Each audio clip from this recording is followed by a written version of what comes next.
اعوذ باللہ من الشیطان الرجیم بسم اللہ الرحمن الرحیم۔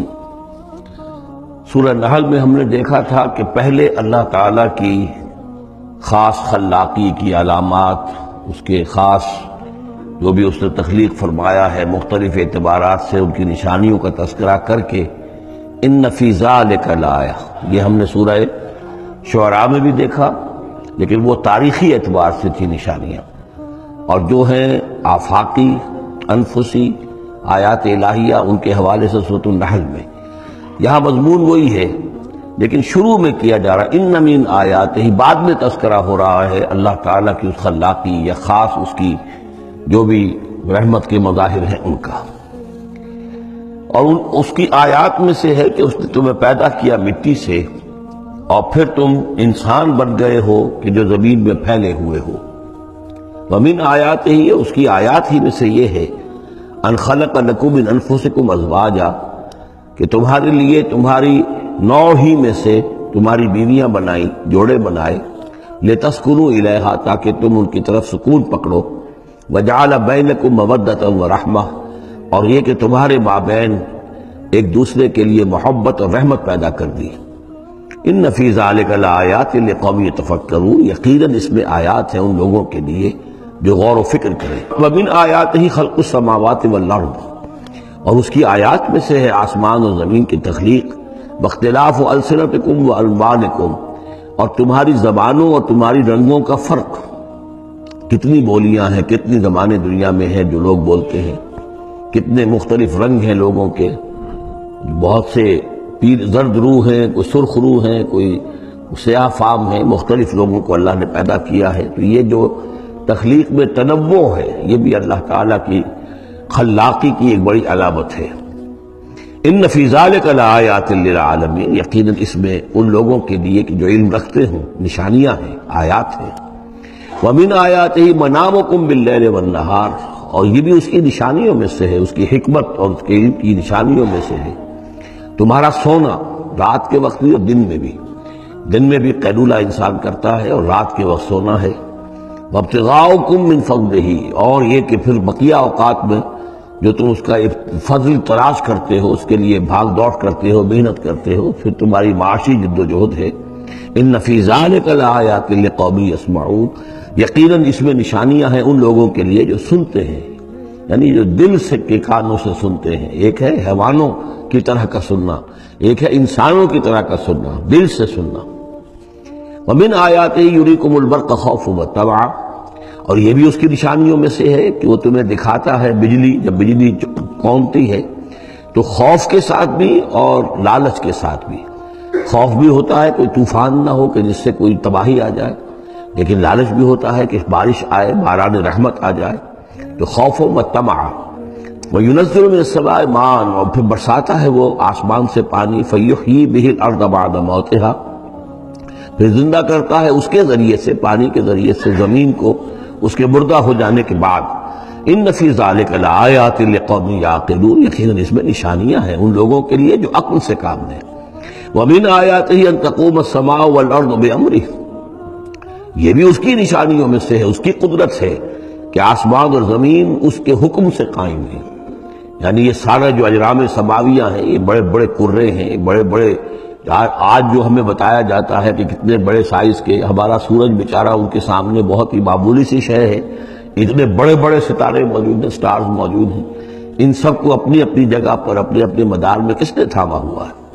ثم اذا دعاکم دعوۃ من الارض، پھر جب وہ تمہیں پکارے گا، بس ایک ہی دفعہ کا پکارنا اس کا ہوگا، تم زمین سے اذا انتم تخرجون، تم نکل پڑو گے۔ یعنی اللہ تعالیٰ کی جو شان ہے یقول لہ کن فیکون، اسی طریقے سے اس وقت بھی اللہ کا بس ایک حکم کافی ہوگا۔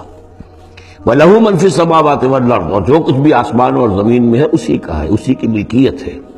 كُلٌّ لَهُ قَانِتُونَ، سب اسی کے حکم کے تابع فرمان ہیں۔ وَهُوَ الَّذِي يَبْدَأُ الْخَلْقَ ثُمَّ يُعِيدُهُ، وہی ہے جو پہلے پیدا کرتا ہے، پہلی بار تخلیق فرماتا ہے، پھر اس کو دہراتا بھی ہے، یا دہرائے گا، تمہاری تخلیق دہرائے گا کہ دوبارہ تمہیں پیدا کرے گا۔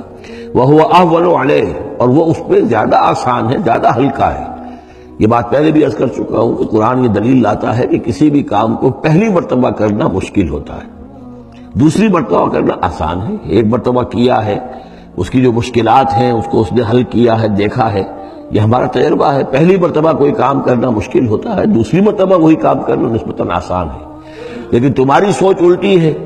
تم کہتے ہو اللہ کیسے پیدا کر دے گا دوبارہ؟ بھائی اس نے پیدا کیا تمہیں پہلے یا نہیں؟ یا تو یہ کہو کہ کوئی پیدا کرنے والا ہے ہی نہیں، وہ ایک علیحدہ بات ہو جائے گی. لیکن جیسا کہ آپ کو معلوم ہے کہ جو اہل عرب جو مخاطب اول تھے قرآن کے، وہ اللہ کے منکر نہیں تھے. ابھی ہم آیات پڑھ چکے ہیں، وَلَئِن سَأَلْتَهُم مَّنْ خَلَقَ السَّمَاوَاتِ وَالْأَرْضَ لَيَقُولُنَّ اللَّهُ. اگر آپ ان سے پوچھیں کہ کس نے پیدا کیا آسمان و زمین، فوراً کہیں گے کہ اللہ نے پیدا کی. وہ اللہ کو خالق مانتے تھے. تو اللہ نے تمہیں پہلی مرتبہ اگر پیدا کیا ہے تو پھر دوسری مرتبہ تمہارا پیدا کرنا اس کے لیے بھاری کیوں ہو؟ وَهُوَ أَهْوَنُ عَلَيْهِ. بلکہ جو بھی اصول ہے اس کے مطابق تو اسے اس کے لیے زیادہ آسان ہونا چاہیے، اور ہے بالفعل وہ اس کے لیے آسان ہے. وَلَهُ الْمَثَلُ الْأَعْلَىٰ. اور اس کی بڑی بلند شانیں ہیں. اصل میں مثال کا لفظ استعمال ہوا، مثلا ان کی مثال، لیکن اللہ تعالیٰ کے لیے چونکہ وہ مثال کا لفظ بھی استعمال کرنا زیادہ موضوع ہماری سمجھ میں نہیں ہے، تو اس کو ترجمہ بہتر ہے کہ شان، اس کی بہت بلند شان ہے. وَلَهُ الْمَثَلُ الْأَعْلَىٰ فِي السَّمَاوَاتِ وَالْأَرْضِ. آسمانوں اور زمین میں. وَهُوَ الْعَزِيزُ الْحَكِيمُ. اور یقیناً وہ زبردست ہے، کمال حکمت والا. ضرب لکم مثلا من انفسکم. وہ تمہارے لیے تمہارے ہی جیوں میں سے، تمہاری اپنی سوچ جو ہے اس کے حوالے سے ایک مثال بیان کرتا ہے. هل لکم مما ملکت ایمانکم من شرکاء فیما رزقناکم فانتم فیہ سواء. کیا تمہارے لیے جو تمہارے ملک یمین ہیں، غلام ہیں، لونڈیاں ہیں، کیا وہ شریک بھی بن جاتے ہیں تمہارے اس چیز میں کہ جو ہم نے تمہیں رزق دیا ہے؟ ظاہر بات ہے کہ غلام تو غلام رہے گا، وہ شریک تو نہیں ہوگا، وہ برابر کا حقدار اور اختیار تو نہیں رکھے گا. اس جو بھی آقا کا مال ہے اور ملکیت ہے اس میں اصل اختیار اور تصرف جو آقا کا ہے. غلام تو جو بھی اس کو حکم دیا جاتا ہے وہ بجا جاتا ہے. فَأَنْتُمْ فِيهِ سَوَاءٌ. کیا یہ ہو سکتا ہے کہ تم اور تمہارے غلام جو ہیں، تمہارے ملک یمین، وہ برابر ہو جائیں اختیار میں، ملکیت میں؟ تخافون کخیفتکم. کیا تم ان کے بارے میں بھی اسی طریقے کی سوچ رکھتے ہو جیسے کہ اپنے بارے میں اندیشے ہوتے ہیں، ایسا نہ ہو جائے، ایسا نہ ہو جائے، اس کا بھی اہتمام کر لیا جائے، اس اندیشے کا بھی سدجواب کر لیا جائے؟ کیا جتنی فکر تم اپنے بارے میں کرتے ہو، کیا اتنی ہی فکر اپنے ان غلاموں کے بارے میں بھی کرتے ہو؟ کخیفتکم انفسکم. کیا نگہداشت جو ہے جتنی اپنی کرتے ہو ان کی بھی کرتے ہو؟ کذالک نفصل الآیات لقوم یعقلون. اسی طرح ہم اپنی آیات کو واضح کر رہے ہیں، تفصیل بیان کر رہے ہیں ان لوگوں کے لیے جو عقل سے کام لیں. یعنی یہ کہ باقی جتنے بھی ہیں جن کو تم نے چھوٹے معبود مانا ہے، تم خود مانتے ہو چھوٹے معبود ہیں، اللہ بڑا معبود ہے، خالق حقیقی صرف وہ ہے، تو یہ کیسے برابر ہو جائیں گے؟ اور کیسے تم نے یہ سمجھ لیا ہے کہ ان کی سفارش جو ہے وہ بائنڈنگ ہو جائے گی اللہ پر اور یہ تمہیں اللہ کی پکڑ سے بچا لیں گے؟ یہ تم نے جو تصور کیا ہے خود اپنے اوپر قیاس کرو تو کیا تمہارے غلام جو ہے وہ تمہارے برابر ہو جاتے ہیں؟ تو جو کہ یہ جتنی بھی تم نے گھڑ لی ہیں معبود اپنے، یہ بھی سب مخلوق ہیں، چاہے وہ من گھڑت ہیں تمہارے جن کی کوئی حقیقت ہے ہی نہیں، اور چاہے یہ کہ وہ ملائکہ ہوں یا انبیاء ہوں یا اولیاء اللہ، وہ سب مخلوق ہیں.